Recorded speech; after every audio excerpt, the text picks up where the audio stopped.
The chain rattled each time she shifted her weight, a harsh scrape of iron against stone that cut through the low murmur of dusk.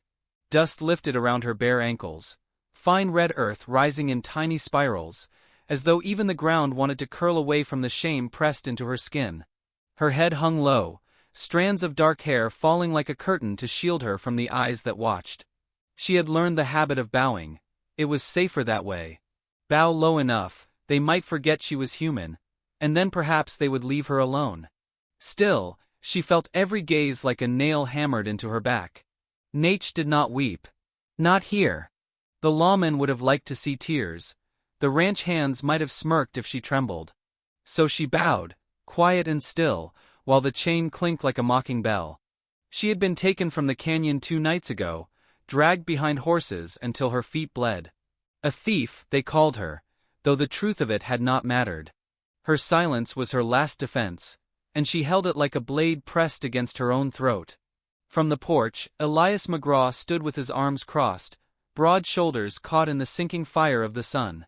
His face was weathered from war and land, creased with lines carved by wind and sorrow, and one scar ran from the corner of his jaw to the hollow near his ear. He had not put the chain on her, but it was fixed to the post of his ranch, and so it might as well have been his hand that held her down. He told himself it was the law that bound her, not him. Still, when he looked at her slight figure bowed in the dirt, he felt the lie scrape inside his chest.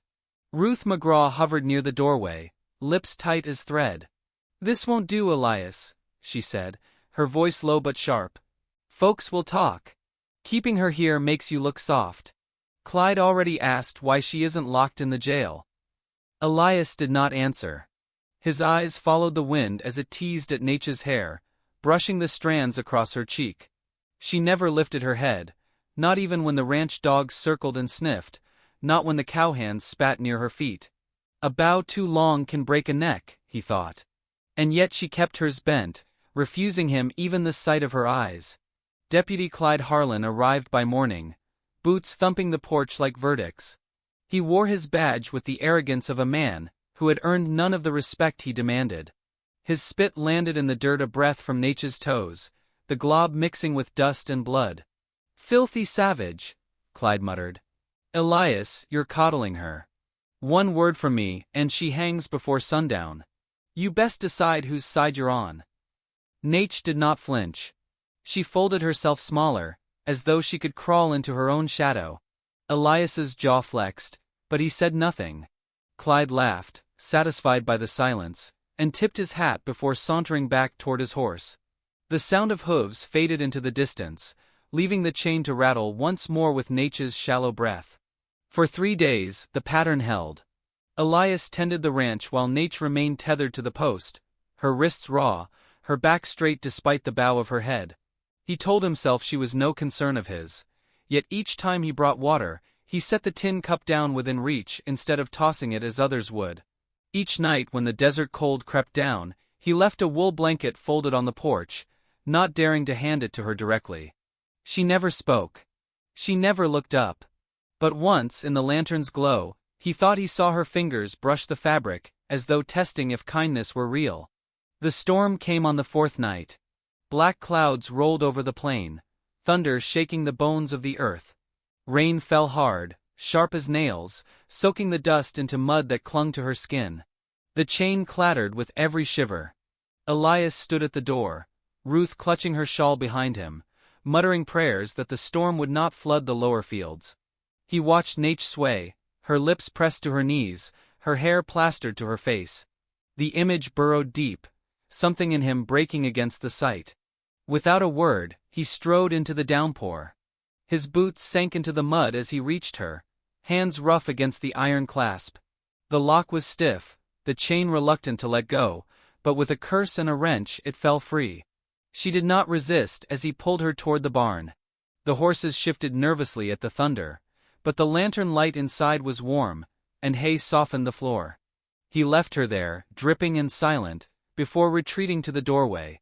Ruth's voice rose behind him. "You'll ruin us. You know what they'll say if they hear you sheltered her." Elias did not answer. He could not. For in that moment, Nate lifted her head, only slightly, only enough that her eyes found the edge of his shadow. Dark, glistening, they held no plea, no surrender. Just a silent question, sharp enough to slice through every argument he had left. The next day, whispers spread in town. Ruth carried them back like burrs clinging to her skirts. "They say you've gone soft," she accused. "They say you'll lose your standing, your contracts, your name. All for a girl who won't even meet your eyes." But Elias had seen her eyes, if only for a heartbeat. That memory stalked him through the fields, through the sweat and dust of labor. He could not shake it, the way her gaze had searched him, steady despite the tremble in her frame. Clyde returned on the 7th day, this time with rope looped across his saddle.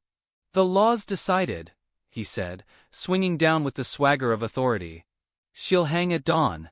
Best you don't make this harder than it needs to be." He reached for her arm, rough fingers curling around her wrist. Something in Elias snapped. He stepped forward, the distance between porch and post vanishing in 3 strides. His hand clamped on Clyde's shoulder, voice low and dangerous. "She stays." Clyde sneered. "You'd risk your own neck for hers?" He jerked at Nature's arm again, dragging her forward. Elias's other hand moved before his mind caught up, seizing Clyde's wrist, forcing it back. The deputy cursed, stumbling, and for a moment the only sounds were rain dripping from the barn roof and the pounding of Elias's heart. Then Elias did something he had not done since the war, something that felt like betrayal and salvation both. He turned gently, toward the girl who had bowed her head for so long. His scarred hand, trembling, lifted beneath her chin. Nature's face tilted upward, her eyes locking with his. For the first time, the chain between them was not iron but something unseen, fragile yet unbreakable. Her lips parted on a breath, her lashes heavy with rain and tears that had not fallen until now. The world hushed around them, the deputy's outrage, Ruth's gasps, the storm itself, fading into silence as Elias held her gaze. It was not a declaration. It was not defiance. It was recognition. In that moment, Elias McGraw defied the world's judgment, and Nature's head remained lifted, her dignity no longer buried in the dust. And though no words were spoken, something irreversible had begun.